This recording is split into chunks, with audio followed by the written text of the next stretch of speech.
어느 날 우리 아들이 유치원을 다녀와서 저에게 그 팥죽을 먹어야 된다고 얘기를 하더라고요. 그래서 야곱의 팥죽 얘기를 들었나 싶어서 물어보니까 동지 섣달이기 때문에 팥죽을 먹어야 귀신을 쫓아낸대요. 그래서 유치원을 보내야 되나 말아야 되나 그 고민이 들더라고요. 또 하루는 식사를 하는데 엄마 아빠가 자기를 혼내면 경찰에 신고를 할 거래요. 그래서 어디서 그런 얘기를 들었냐 그랬더니 유튜브에서 그렇게 얘기를 하더래요. 부모님이 혼내면 경찰에 신고를 해야 된다고. 그 얘기를 듣고 혼낼 뻔했습니다. 이 세상에는 우리가 성경적 지식 또 하나님에 대한 이해가 분명히 자리 잡기도 전에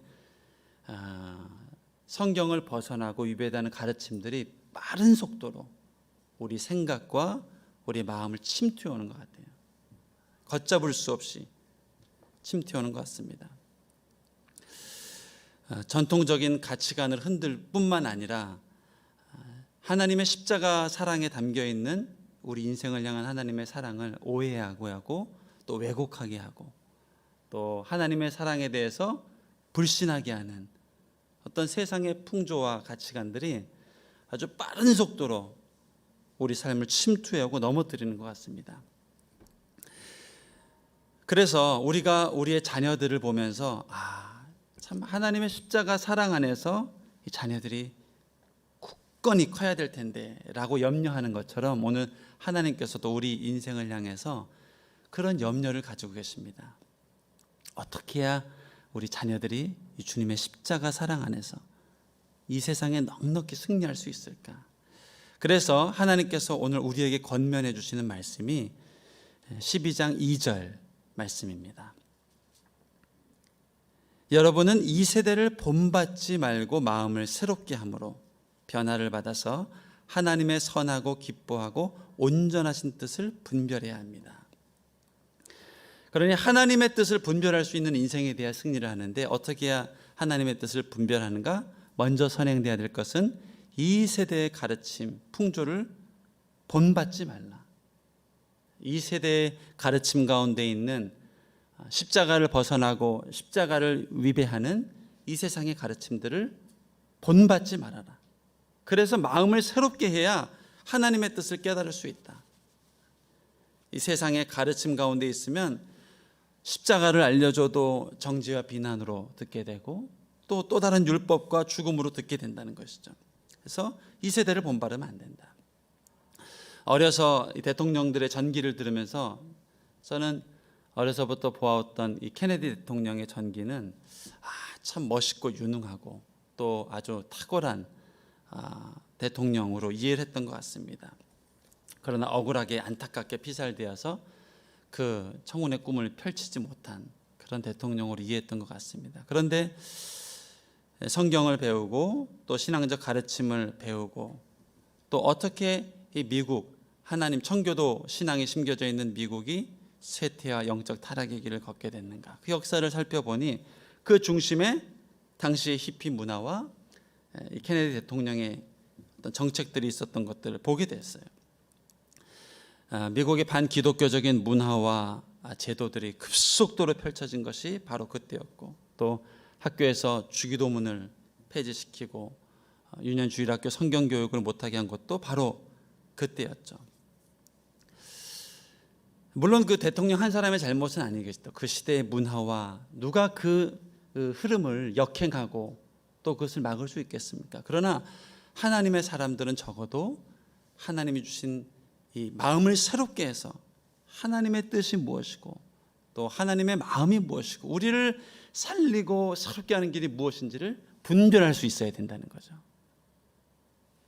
세상에서 나이스하고 멋지게 보이는 게 중요한 것이 아니라 하나님 앞에 멋진 인생이 요즘 아들이 이 태블릿 PC로 영어 공부를 하던데 거기서 나온 문장을 따라서 본인이 녹음을 하면 이제 나이스 뭐 이렇게 판단을 해줘요. 굿잡, 뭐 great job. 모든 걸 완벽하게 퍼펙트하게 하면 excellent. 같은 교재인가 보네. excellent. excellent. excellent. 우리가 세상에서 excellent라는 소리를 듣는 것도 물론 중요하겠지만 그것은 사실 그리스도인들에게 있어서 열매입니다. 열매. 하나님의 말씀을 따라가고 주님의 십자가의 뜻을 쫓아 살아가면 우리가 그것은 자연스럽게 열매로 맺혀지는 거예요. 그래서 중요한 것은 하나님 앞에 우리가 엑설런트한 믿음이다. 하나님 보시기에 정말 엑설런트한 믿음이다. 이 은혜, 이 응답을 들어야 되는 거거든요. 그 선행되어야 될 것이 이 세대를 본받지 말아라. 여러분, 이 세대의 가르침 가운데 녹아있는 하나님의 뜻을 어긋나는 이 가르침들을 분별하고 또 깨어서 하나님의 십자가 사랑을 알 수 있는 저와 여러분 되길 바랍니다. 그래서 우리에겐 예배가 너무 소중한 것이죠. 예배를 통해서 우리의 마음이 정결케 되고 또 깨끗게 되고 그 순간에 하나님의 말씀이 뜻이 분명하게 임하는 것이죠. 자, 그러면 오늘 성경에서 바울은 하나님의 뜻을 무엇이라고 설명하는가? 첫 번째, 하나님의 뜻은 선한 것이다. 하나님의 선하고 기뻐하고 온전하신 뜻이라고 그랬거든요. 첫 번째, 하나님의 뜻은 선하다. 여기서 선하다는 것은 kind가 아닙니다. 굿이에요. 굿. 복음, 기쁜 소식이다. 하나님의 뜻은 좋은 것이다. 우리 인생을 향하여 좋은 것이다. 그래서 복음을 굿뉴스라고 그러잖아요. 우리가 예배를 통해서 십자가를 바라보면 그 안에 내 죄가 정결케 됐고 또 내 하루의 어둠의 흔적들이 모두 다 죄값을 치렀고 깨끗게 되었고 이 십자가를 통해서 하나님 우리에게 오늘도 새롭게 되었단다. 너는 정결케 됐단다. 이전 것은 지나갔단다. 새 것이 되었다. 그래서 굿뉴스라고 그러잖아요. 하나님의 이 좋은 뜻을 알아야 된다는 거예요. 여러분, 십자가를 통해서 정죄를 넘어 승리를 듣고 또 십자가를 통해서 비난을 넘어 정결케 된 하나님의 이 굿뉴스를 들을 수 있길 축복합니다. 하나님의 뜻은 좋은 것이라는 거예요. 그래서 예수님을 주목하는 인생이 되어야 되겠죠. 월요일 저녁에 밤에 이제 아들을 데리고 놀이터에 나갔습니다. 전날 옆집 형이 인라인 스케이트를 이제 타던 거를 선물로 줬어요. 그래서 그 밤에 나갔는데 놀이터에 아무도 없죠. 밤이라 9시 넘은 시간이었던 것 같은데, 근데 강찬이 이 유치원 같은 반 친구가 한 명 나와 있더라고요. 그 친구는 자전거를 타고 있고 그 엄마도 나와 있고. 근데 이제 강찬이 인라인을 타는 걸 보고 얘가 부러워하는 거예요. 엄마한테 이제 막 사달라고 막 쪼르니까 안 사준다고 그러고. 그런데 강찬이 갑자기 얘기하다가 야, 하나님한테 기도해 그러더라고요. 얘한테. 근데 얘는 하나님 교회를 안 다니는 아이였던 것 같아요. 그러니까 그게 뭐야? 뭐 기도하면 돼? 엄마가 사줘야지. 아니야, 하나님이 엄마보다 더 돈이 많아. 아빠보다 돈이 많아. 막 이 얘기를 하더라고요. 그러면서 이제 본의 아니게 논쟁이 되니까 거기 있던 이제 교회 안 다니는 엄마하고 저하고가 좀 이제 이렇게 해서 아유, 전도하는 건 좋은데 좀 이제 워워 했으면 좋겠다. 더 이렇게 막 그걸로 막 논쟁하고 하면 괜히 일면식도 안 하는 엄마랑 단둘이인데 불편할 것 같고.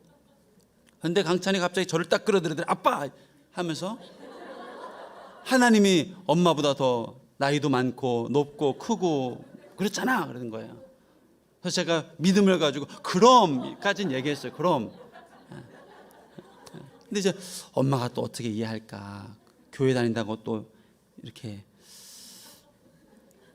그러면서 더 이렇게 막 오고 얘기가 되길래 얘기를 좀 마무리시키고 그리고 이제 다시 또 이쪽으로 와서 라인을 타다가 집으로 들어갔습니다.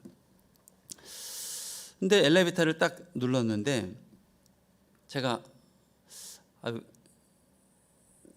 왜 그랬을까? 이런 생각이 들었어요. 생각해 보면 막 격한 논쟁도 아니었고 그리고 참 아이들은 순수하더라고요. 강찬이가 힘을 줘서 막 얘기를 하니까 애가 설득이 되더라고요. 그 자리에서 좀만 더 전도하면 다음 주 교회 오겠더라고요. 그런 상황인데 저는 이렇게 너무 패 끼치는 걸 싫어해요. 상대방한테. 그거 좋은데 그게 그렇게 패 끼치는 건가? 이런 생각이 갑자기 쑥 들면서 아유 너무 죄송한 거예요. 하나님한테, 예수님한테. 야, 뭐가 패를 끼치는 거고 뭐가 패를 안 끼치는 거냐. 생명 대신 예수님을 알려주는 게 그게 죽을 일도 아닌데 그게 패 끼치는 건가.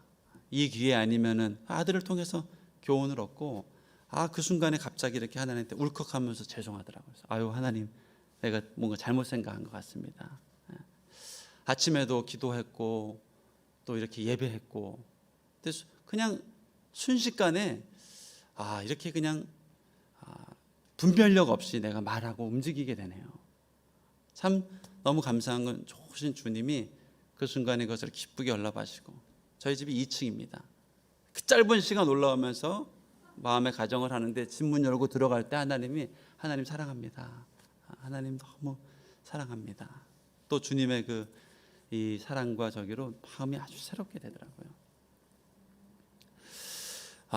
이 생명 대신 내 인생의 가장 소중한 주님을 이렇게 순식간에 부지불식간에 놓칠 수 있고 그것으로 인해서 또 삶을 이렇게 될 수 있구나라는 걸 깨닫게 됩니다. 그래서 우리 인생이 승리하기 위해서 또 내 삶의 자리에 승리하기 위해서는 수시로 주님과 소통하면서 하나님의 이 좋은 소식, 예수를 통해서 전해준 십자가의 사랑을 새기고 묵상하고 그것을 붙잡고 나가는 것이 얼마나 인생에 좋은 것인가. 그때 우리가 하나님의 이 인생을 향한 뜻을 분별할 수 있다는 것이죠. 여러분, 주님의 굿뉴스, 복음 앞에 날마다 반응하고 복음 안에서 충만한 인생 될 수 있길 축복합니다. 하나님은 우리 인생을 향한 좋은 뜻을, 굿뉴스를 가지고 계십니다. 두 번째, 하나님의 우리 인생을 향한 뜻은 기뻐하는 뜻입니다. joyful이라고 할 수도 있고요, pleasing will이라고 할 수도 있어요. 기뻐하는 뜻이다. 기쁨이에요, 기쁨. 우리 인생을 향한 하나님의 뜻은 기쁨. 웨스트민스터 사도신경과 비슷한 조약의 1조항이 하나님의 창조 목적은 하나님을 기뻐하는 것. 아들이 부모의 마음을 기쁘게 할 때가 참 많습니다. 물론 아들이 싸우고 다투고 욕심내고 하면은 마음이 편치가 않습니다.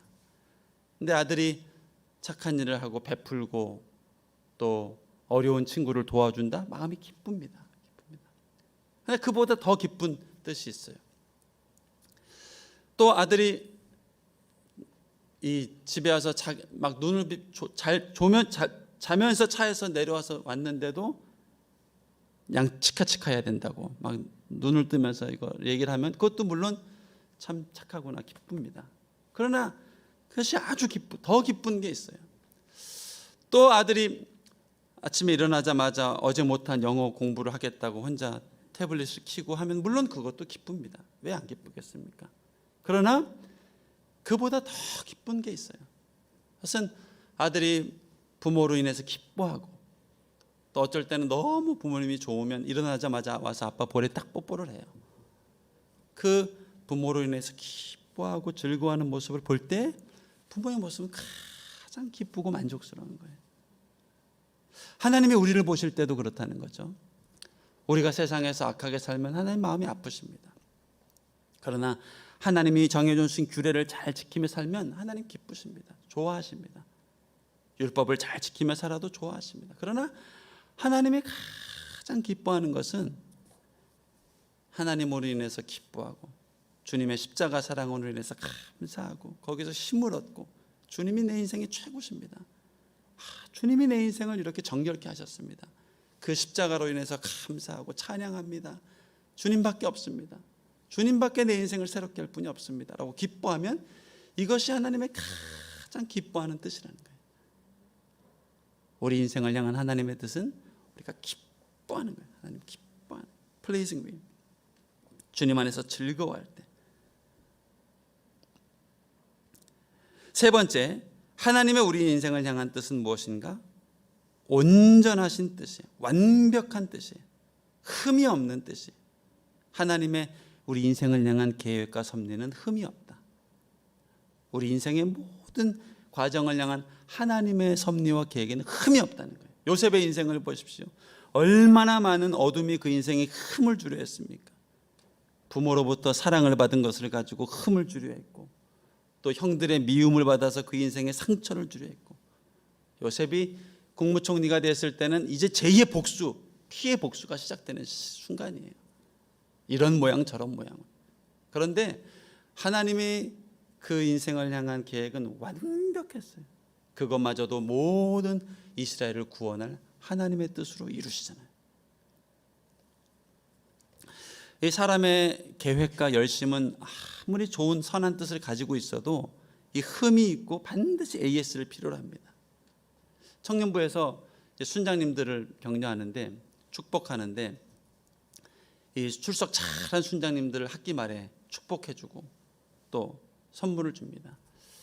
그런데 이게 이제 교회 안 나온 지체들 말고 순장 모임은 모든 지체들이 있어요. 오고 싶지만 못 온 지체들한테는 이게 상처가 되는 거예요. 누군 뭐 가기 싫어서 안 갔냐? 목사님 우리 정지하나 보다. 나오는 사람 축복하면서 결국 얘기하나 보다. 그럼 또 그 프로그램을 또 해줘야 돼. 아니다. 너희도 존귀하다. 하나님이 너희 수고를 받으신다. 근데 또 이거를 또 과하게 해주면요, 나오는 사람도 우리 뭐 시간이 남아돌아서 나왔냐? 우리도 아둥바둥 나오고 하는데 저 안 나온 사람들 저렇게 똑같이 취급해주면 누군 뭐 쉬어서 나왔냐? 그럼 또 아니다. 너네는 계속 AS가 필요한 거예요. 인간의 아무리 선한 뜻으로 좋은 뜻으로 해도 인간의 계획과 섭리는 또 AS가 필요하고요. 또 AS, 기계도 마찬가지. 얼마나 좋은 기계가 나와도 2년, 3년, 5년, 10년 지나면 AS를 해주고 또 수리를 해줘야 되고. 그런데 오늘 하나님은 우리 인생을 향한 뜻이 무엇일까? 온전하다, 완벽하다는 거예요. 심지어는 너의 실수와 허물마저도, 아담의 원죄마저도 더 높으신 구원자 하나님을 찬양할 수 있는 기회로 만드신다는 거예요. 에덴의 아담은요, 창조주 하나님은 알지만 구원자 하나님은 모르는 거예요. 그러나 그 죄와 허물마저도 이제는 구원자 하나님, 독생자 예수를 보내주셔서 핏값을 감당하시는 창조주를 넘어 구원자, 우리의 인생을 회복하시는 그 하나님을 경험하게 하시니까 하나님의 이 섭리는 흠이 없고 완벽하다는 거예요. 저는 이것이 우리 인생을 향한 하나님 뜻인 줄로 믿습니다. 실수와 허물마저도 하나님은 완벽하게 우리 인생을 재창조하시는 것으로 사용하신다. 그때 우리가 이 세대 가운데 하나님의 뜻을 분별하며 승리할 수 있는 기도자, 승리할 수 있는 나팔꾼, 나팔수, 또 파수꾼으로 이 시대를 살아갈 수 있다는 거예요. 지난주에 저희가 이 조용길 변호사님을 모시고 차별금지법 바르게 이해하기라는 제목으로 말씀 듣는 시간을 가졌습니다. 세계사 가운데, 역사 가운데, 인류 역사 가운데 참 얼마나 우리가 왜곡되이 알고 있는 것이 많은가. 로마의 12황제 중에 11명의 황제가 동성애자였고, 또 소크라테스를 넘어서 모든 철학자들이 다 동남, 어린 미동의 동성애를 데리고 있었고, 비너스 신전은 1000명의 여사제들이, 창녀들이, 사제들이 몸을 팔면서 예배하는 곳이었고, 이 시대 가운데 우리가 알지 못하고 젖어들었던 많은 문화들이 얼마나 많은가. 특별히 인권이라는 명목 하에서 얼마나 우리의 사상을 흔들고 헷갈리게 하고 미혹해 하는가. 여기서 우리가 이 성경적 또 그리스도적 십자가적 이 가치관을 가지고 이 세상을 살아가는 것이 얼마나 중요한가. 사실 모든 이 서구 민명 사회가 차별금지법 앞에 다 무너졌고, 한국도 결국 언젠가는 수용할 수밖에 없다. 이게 대세라고 가르치지 않습니까? 결국 언젠가는 이걸. 그런데 변호사님 입장은 그게 아니에요. 유일하게 한국만 지금 디펜스를 하고 있다는 거예요. 수십 년째 이거를 가지고 기도하고 어떤 모양으로든 막아보려고 애쓰고 기도하고, 어떻게 보면 우리가 깨어서 기도하면 전 세계가 경험해보지 못한 새로운 부흥과 새로운 정결과 가정과 나라를 지키는 이것들이 일어날지 모른다는 거예요. 그래서 이 영적 분별력이 얼마나 참 소중한가. 그러나 하나님의 영적 분별력은 한 치 앞을 모르는 우리가 다 알 수 없습니다. 어떻게 알 수 있겠습니까? 여러분, 우리는 사과를 열어보면 그 속에 씨가 몇 개 있는지 아는 정도의 분별력이에요. 그런데 우리가 그 하나님 앞에 엎드리고 하나님의 이름을 높여드리고 십자가의 사랑을 높여드리고 예수님의 그 십자가의 죽으심과 부활하심을 찬양하고 십자가 안에 우리 인생에 능력이 있습니다. 회복이 있습니다. 십자가가 내 인생을 새롭게 하셨습니다. 우리 민족을 정결케 하십니다. 그 십자가의 이름을 높여드리며 나아가면 하나님의 지혜와 경륜, 여러분, 하나님은 그 사과 씨 속에 씨 안에 몇 개의 사과가 있는지를 아시는 분이잖아요. 이 하나님의 무궁무진한 지혜가 우리의 믿음과 우리의 고백을 통해서 이 나라와 민족을 또 다음 세대를 우리가 결국 남길 수 있는 유업은 믿음의 유업에는 없지 않습니까? 우리 선친들은 믿음으로 이 풍성한 물질과 성공과 많은 유업들을 줬지만 우리가 이제 다시 남길 수 있는 유업은 믿음의 유업. 예수님이 너의 힘이 되신다. 구원자가 되신다. 다시 오실 주님을 예비하는 민족으로 만들어 가신다. 통일 한국이 정말 복음 안에서 통일되어서 이 북한의 지하교회의 그 형성과 함께 맞물려서 다시 한번 열방으로 뻗어나가는 하나님의 위대한 꿈을 이루신다. 이 믿음의 유업을 남기는 인생이 되어야 되지 않겠습니까? 그러기 위해서 이 세대를 본받지 말아라. 세상의 가르침대로 살아가지 말아라. 그리고 예배를 통해서 우리의 마음이 새롭게 되어라. 주님을 찬양하고 높여드리고 인생의 구원자 되신 분이 누구신지를 확인하고 우리의 자녀들의 삶을 이끄실 분이 누구신지를 주님 앞에서 확인하고 그래서 하나님의 좋은 뜻, 기뻐하는 뜻, 완전하신 뜻이 우리 가운데 있음을 깨달아라. 그때 이 로마서 이 바울처럼 우리 승리하는 인생이 될 줄로 믿습니다. 하나님을 예배하며 승리하는 저와 여러분 될 수 있기를 축복합니다.